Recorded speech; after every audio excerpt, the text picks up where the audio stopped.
Estamos en medio de grandes acontecimientos, recién ha pasado la fiesta de Purim y el fenómeno de la luna de sangre, y vamos en camino a terminar el año bíblico y prepararnos para las fiestas de primavera. Y en este contexto, llegamos al estudio del Sefer Shemot, el libro del Éxodo, y la 22ª porción semanal de la Torá, que comprende del capítulo 35 versículo 1 al capítulo 38 pasuk 20, denominada Parashá Vayakhel, que se traduce como, y se reunió. Y es que en esta porción, Moisés le habla a todo el pueblo sobre su participación en la construcción del tabernáculo, el precursor del templo sagrado de Jerusalén. Moisés reunió a toda la nación, si bien es cierto que para la construcción del Mishkan solo se requerían de algunos cientos de trabajadores, la frase «toda la congregación» se usa 3 veces en un texto breve. Éxodo 35, 1, 4 y 20. Moisés convocó a toda la congregación de los hijos de Israel y les dijo: «Estas son las cosas que Dios ha mandado que sean hechas». Y habló Moisés a toda la congregación de los hijos de Israel, diciendo: «Esto es lo que Dios ha mandado». Y salió toda la congregación de los hijos de Israel de delante de Moisés. Al parecer, era muy importante que el mensaje llegara a todo el pueblo, no solo a quienes trabajarían directamente para construir el tabernáculo. Lo fundamental es que, para construir el tabernáculo, era necesario un espíritu colectivo, porque el Mishkan debía de representar a toda la nación. Por eso de la palabra Vayakhel se desprende la palabra Kehila, que es congregación o grupo de estudio. Los temas que destacan en esta porción son: Moisés reúne al pueblo y les reitera el mandamiento de guardar Shabbat y la orden de construir el tabernáculo. El pueblo dona abundantemente, al grado de pedirles que dejaran de donar. Artesanos llamados por Dios, descritos como gente de corazón sabio, que son los que construyen el tabernáculo, el mobiliario, los utensilios y las vestimentas sacerdotales. Moisés hace un recuento de todo el oro, la plata y el cobre que el pueblo donó. La unción del tabernáculo ya terminado, y la unción de Aarón como el sumo sacerdote, y sus hijos como los Coanim. Hay 3 porciones muy similares, que pareciera que hablan de lo mismo, y son Terumá, Kitisá y Vayakhel, pero tienen diferenciadores muy profundos. Por ejemplo, en Terumá dice, Éxodo 25:2, «Di a los hijos de Israel que tomen para mi ofrenda, de todo varón que la diere de su voluntad, de corazón, tomaréis mi ofrenda». Aquí cuando se refiere a todo varón, se trata tanto de los hebreos como de los egipcios que salieron con ellos. En Vayakhel dice, Éxodo 35:5, «Tomad de entre vosotros ofrenda para Dios, todo generoso de corazón la traerá a Dios, oro, plata, bronce». Aquí ya no dice todo varón, dice de entre ustedes, refiriéndose ya únicamente a los hijos de Israel. De entrada, esto nos está enseñando que Dios les da la oportunidad a todos para participar en su obra. Pero muestra también que los que participan en la obra de Dios, solo por intereses personales, tarde o temprano, terminan siendo una total decepción. Por eso vemos que los paganos que salieron de Egipto junto con Israel, terminaron creando el episodio del becerro de oro. En Shabbat Vayakhel, Dios nos muestra el camino para realizar algún trabajo dentro de la obra de Dios y que sea financiada por el reino venidero. Cuando vamos a realizar un trabajo que contribuye al crecimiento del reino de los cielos, Dios mismo promueve lo que se requiere para llevarla a cabo. Al conectar con la enseñanza de Vayakhel, se obtiene una energía que nos dota de buena salud y condición física para dedicarse al estudio de la Torá, puesto que para hacerlo se requiere de toda la concentración y capacidad del cuerpo humano, donde se esconde el arca, y se guardan las tablas de la ley, que es el cerebro de la persona. Existen 3 pasajes que son claves para la estabilidad personal, donde se habla del Shulchan, la mesa de los panes de la proposición, porque nos ayuda a obtener buena provisión y bienes materiales. Donde se habla del Mizbeach, el altar, porque nos instruye para obtener recursos económicos. Donde se habla de la Menorá, porque nos permite obtener sabiduría y entendimiento. Algo curioso e importante encontramos en la lectura de esta porción. Éxodo 35:20, «Y salió toda la congregación de los hijos de Israel de delante de Moisés». ¿Por qué dice que salieron? ¿Que no estaban al aire libre? ¿De dónde salieron y a dónde se fueron?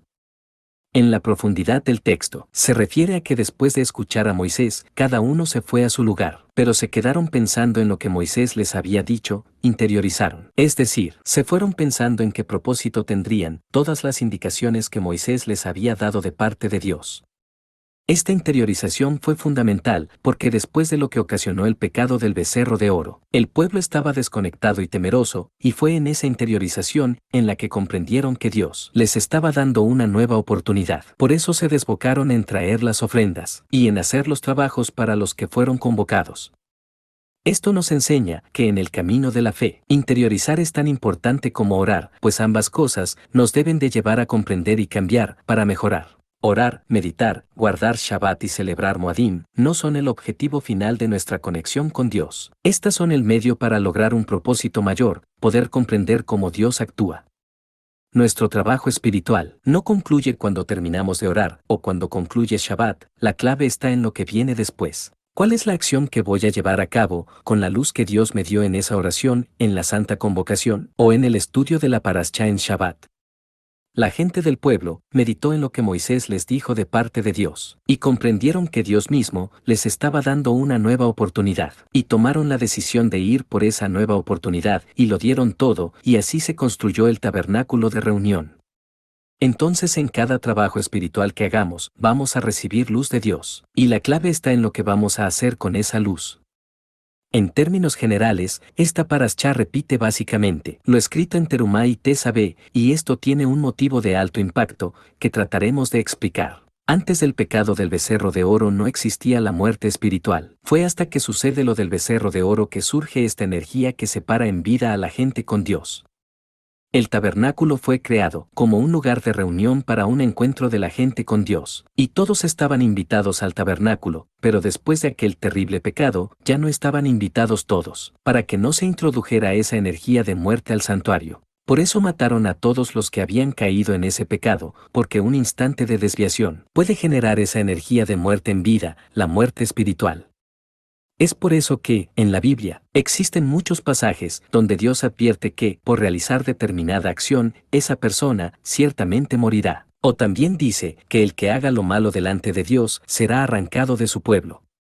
Y es que sabemos que llegará un tiempo en el cual el dolor, el sufrimiento y la muerte serán eliminados de este mundo. Y aquí es donde está lo especial de Shabbat Vayakhel, porque la porción de esta semana cae en la cumbre del mes de Adar, donde la alegría se desborda y donde el Borei Haolam nos alimenta de la esperanza de poder vivir sin aflicciones. Y por eso Adonai nos da el Shabbat, porque es en el Shabbat donde nos podemos conectar con la luz del Creador. Porque el Shabbat es nuestro santuario en el tiempo, para poder saber de manera vivencial lo que será aquel tiempo donde no habrá más sufrimiento.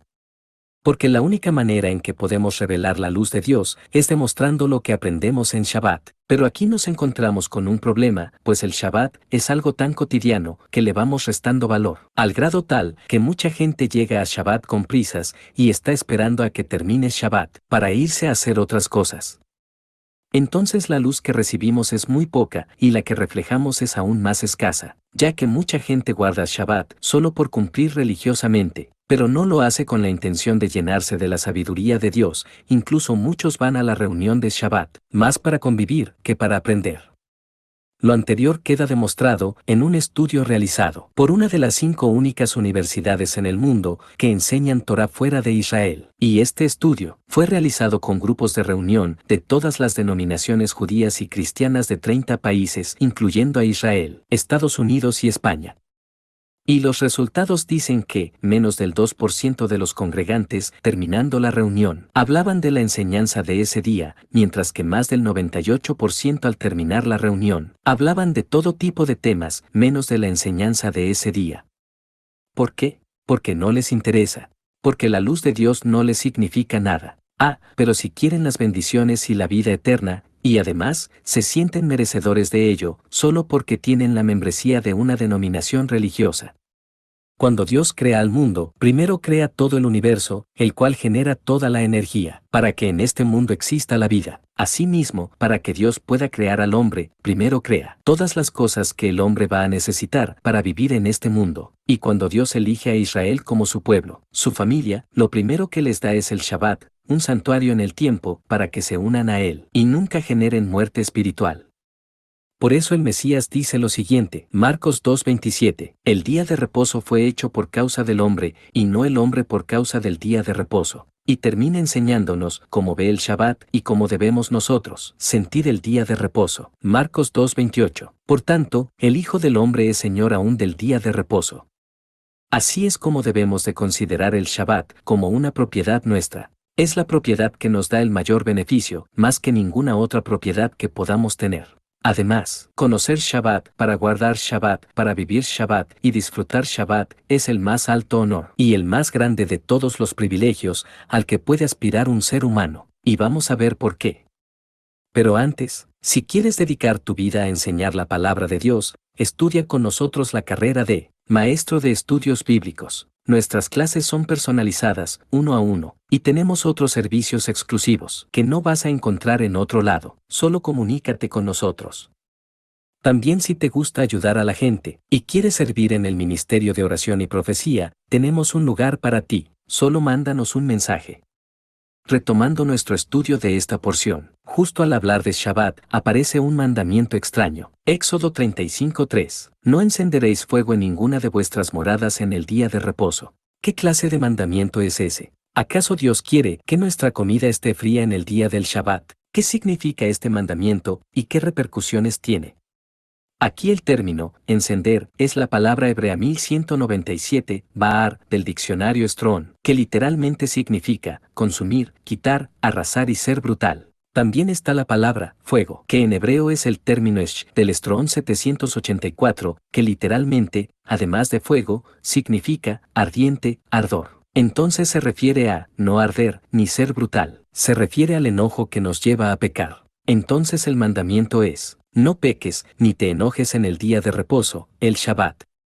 ¿Por qué sabemos que esto es así? Porque en esta parashá estamos hablando de la construcción del santuario, para que Dios habite en medio de su pueblo. Y veamos lo que dice el profeta. Isaías 66:1-2. Dios dijo así: el cielo es mi trono, y la tierra estrado de mis pies. ¿Dónde está la casa que me habréis de edificar, y dónde el lugar de mi reposo? Mi mano hizo todas estas cosas, y así todas estas cosas fueron, dice Dios, pero miraré a aquel que es pobre y humilde de espíritu, y que tiembla a mi palabra.